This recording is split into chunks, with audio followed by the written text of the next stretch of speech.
S39, war number 4, and we're up against TCN. And this time my team will be Tigra, Kitty and Valkyrie. I'm gonna be taking path 5 in section 1, as well as that America Chavez on the shared fight. And then I'm taking Nick Fury on the Scared Stiff node, Korg on Power Snack, path 5 in section 2, as well as that Mangog, King Groot and Jessica Jones mini-bosses, as well as the Terrax boss. And the Terrax boss is gonna be double linked. It's gonna have the brute force and aspect of evolution nodes up, so that's gonna be an interesting one.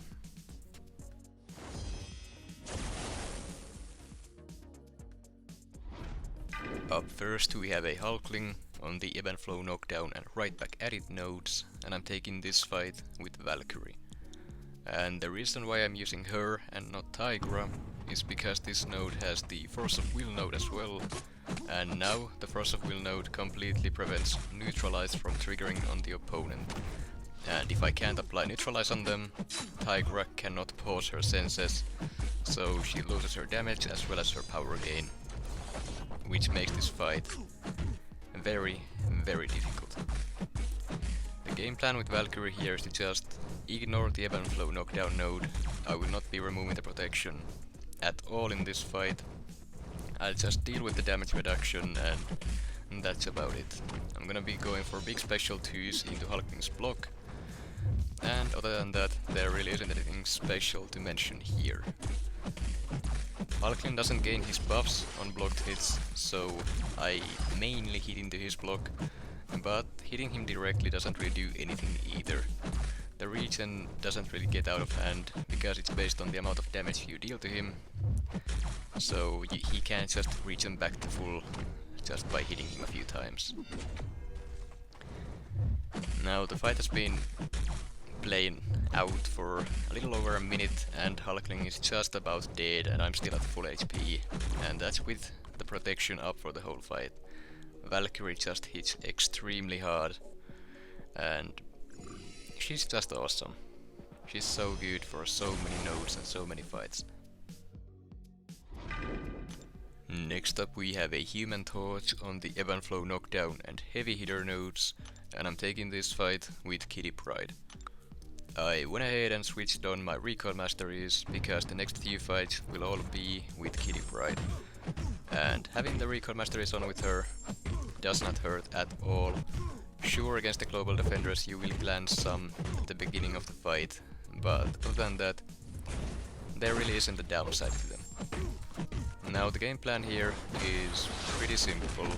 I'm just gonna be building up power to my special 2, while also building up as much prowess as possible, and then just trying to nuke him down with big special 2s. There I messed it up.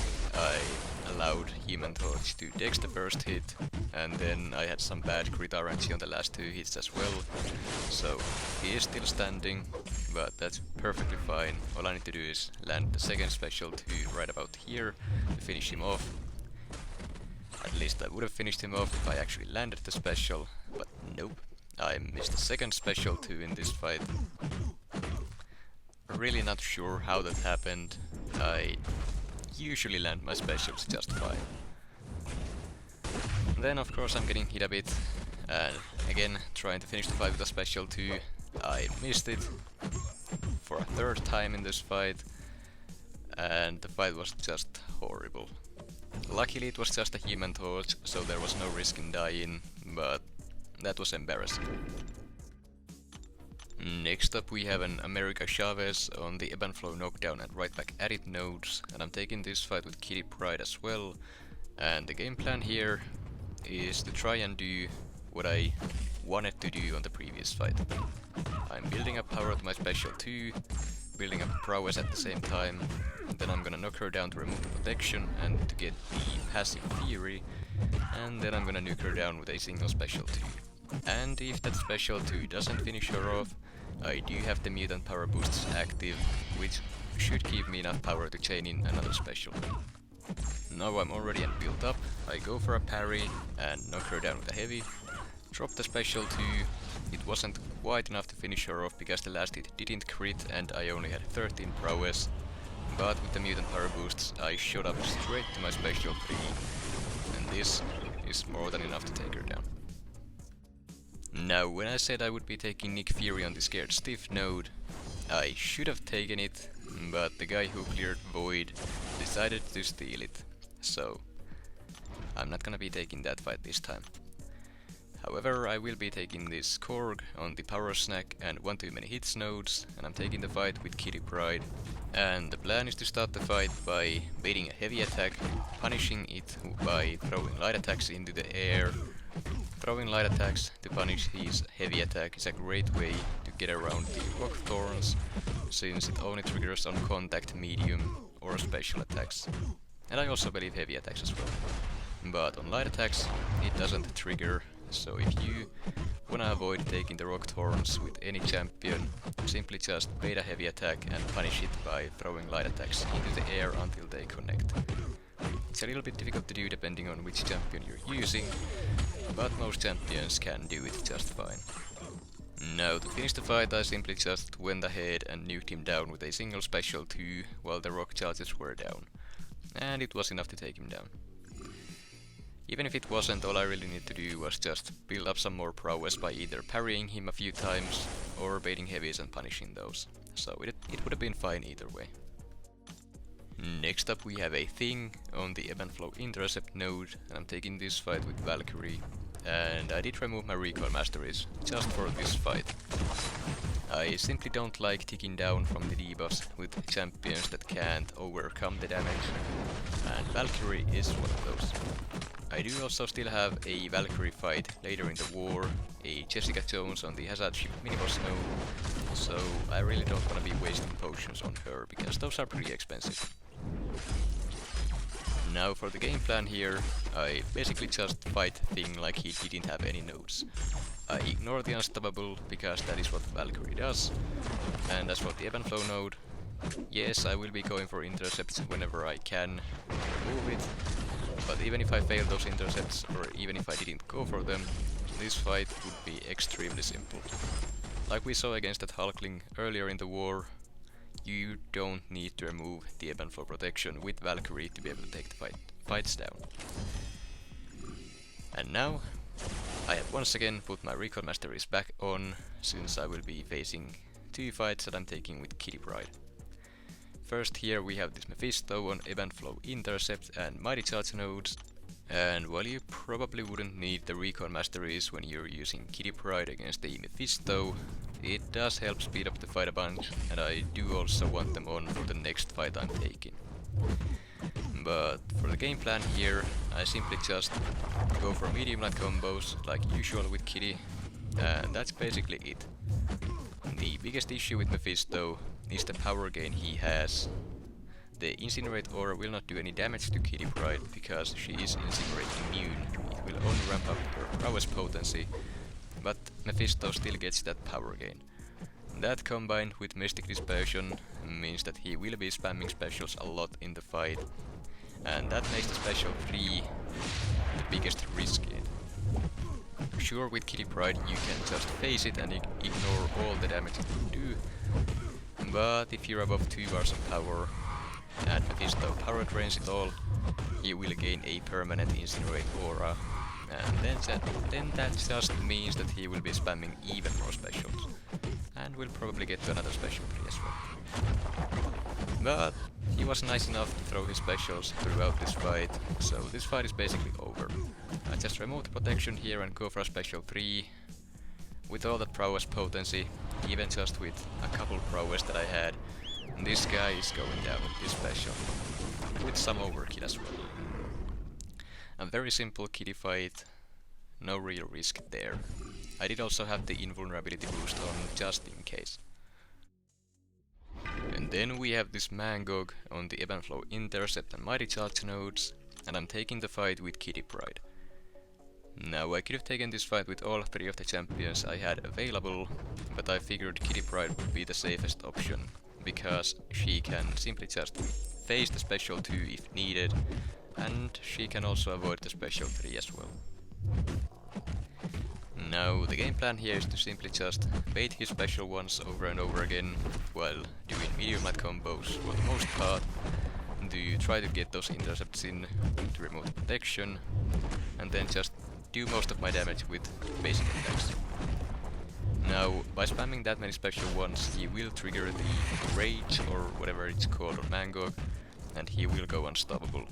And to deal with that, I do something that I normally don't like doing with Pryde, and I throw the special to you. Unfortunately, the protection was still up, I couldn't land an intercept beforehand, and the damage reduction from the protection combined with the damage reduction he gets from the hatred, he simply took no damage at all from it. So, it's not really that big of a deal. I don't mind the fight taking a little bit longer, but it is annoying. He would be dead by now for sure if the protection was down.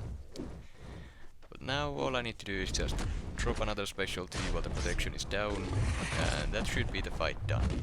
I get it here, go for the special, and yep, he did drop just fine, and I was worried about this fight for nothing.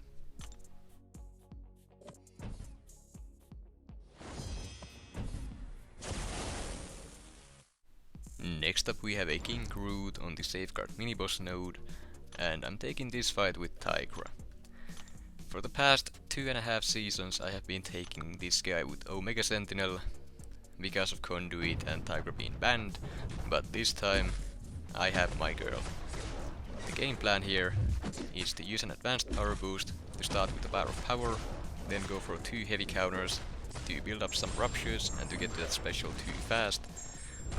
Drop it, and King Groot is already down to 55%. Then bait a special one, punish with heavy, couple more heavies in the corner, a second special too, and he goes down.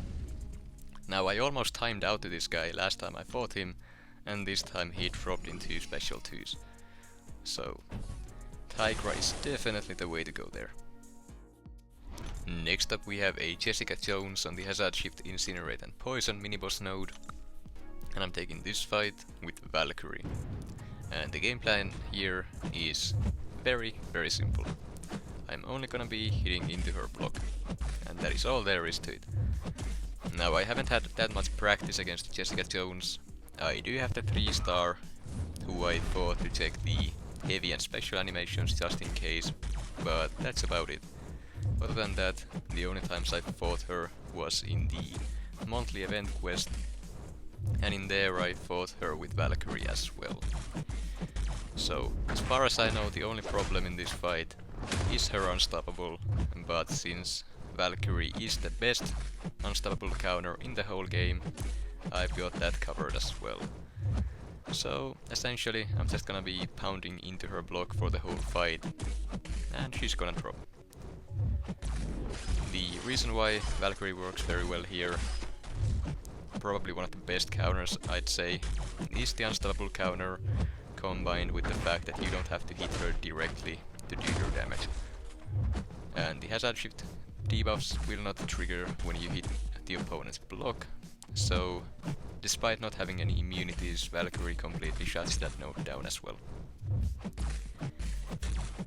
Now, the biggest risk in this fight was the very beginning. As you probably saw, Jessica Jones was simply not backing away and instead being very aggressive, so I almost got pushed into my corner, and if that happened I would have been dead, for sure. If I got cornered, the only way really to get out is to just hit her directly, and if I do that, I stack up a bunch of Hazard Shift debuffs on me, and it's not a good time. But she goes down in less than 2 minutes without any issues, so I would say Valkyrie is one of the top options for that one. And then we have the final fight of this war, a Terrax boss that I'm gonna be taking with Tigra. And this guy has the brute force and aspect of evolution links up. And the aspect of evolution I did not want to have on this guy, and I'm gonna be explaining why in a little bit. Now, up first, the way I start my fights against any Terraxes with Tigra is by going for a couple aggro sets. which basically means that while the rock field is up, Terrax's AI becomes extremely aggressive. It will not dash back. So the way you can abuse that is by dexing his dash attack and then going straight for a heavy attack to get a... well, it's kind of an intercept. You do get those ruptures from it, but it's not really an intercept, so it doesn't remove nodes like Ebb and Flow intercept. But with Tigra, it works extremely well. You can see me doing it throughout the fight whenever the rock field is up. Now for the aspect of evolution link. Problem with that is that it increases the opponent's ability accuracy by 5% every time they gain a bar of power, and with Terrax, he does that very often because he sometimes bounces between bars of power while the rock field is up. And the reason why that is a problem is because normally he has a 35% chance to inflict an armor break when I'm close to him during the rock field, but with the aspect of evolution, that chance becomes higher and higher and higher. And at this point I can't gain those cleanse charges up fast enough to deal with all the armor breaks, which results in me glancing basically everything. Now, as we saw at the very beginning, whenever I do the aggro setting, I dex the dash attack, which gives me a cleanse charge, and then I go for a heavy, and if at that time he does trigger an armor break, I cleanse it and we are fine. But now, as we can see, he's triggering those armor breaks every single time I'm close to him, constantly, and there is no way to avoid it. That is the problem I have with this fight. And since he also goes unblockable, having those armor breaks makes this fight a lot more scary as well. I did get clipped there and I consumed the invulnerability boost I had, so now this fight is getting scary. I'm missing my power gain sense, so I can't spam my specials that often. I can't reapply the senses either because of that, and now I lost my damage as well. I'm taking damage from the rock field, blocking attacks, as well as brute force whenever he goes passive, and I'm glancing everything so I'm not doing any damage. So this fight is something I would not try again. Not with aspect of evolution link up. That is a horrible idea, and I wasn't even supposed to do that this war. The plan was to just have the brute force up, but since we only had 2 hours left and people needed to start clearing because they wouldn't be available later, I simply just had to do it. And I did clutch out the solo after 3 minutes of fighting. And normally a Terrax boss takes roughly a minute. Also, I probably wouldn't have been allowed to take that fight with the AoE node up if we hadn't already lost this war at this point. That being said, we did lose the war 5-11. We had a great chance of winning. Usually TCN doesn't drop that many deaths, at least not against us, so they gave us a good chance to win and we just threw it away. Overall, this season has gone pretty bad so far, and I hope we can turn it around.